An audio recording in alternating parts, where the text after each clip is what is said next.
સમાચારોમાં આગળ વાત કરીએ તો સમાચાર સુરતથી સામે આવી રહ્યા છે, જ્યાં સુરત ખાતે બીજા ખોડલધામના નિર્માણની ચર્ચાઓ વ્યાપી છે। સમાચાર સુરતથી સામે આવી રહ્યા છે, બીજા ખોડલધામની ચર્ચાને ધીરુ ગજેરાએ નિંદનીય ગણાવી, સમાજની એકતા તોડવાનો પ્રયાસ ગણાવ્યો।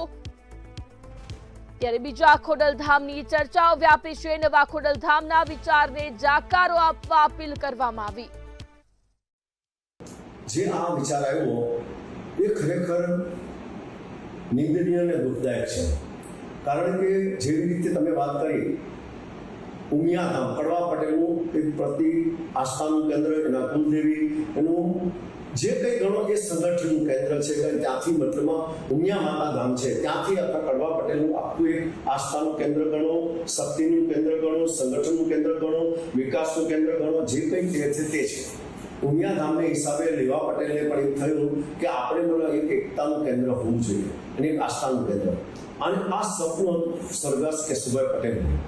શિવલાલભાઈ વેકરિયા, વિઠ્ઠલ રાદડિયા, વલ્લભભાઈ કથિરિયા, પછી ચંદ્રેશભાઈ પટેલ,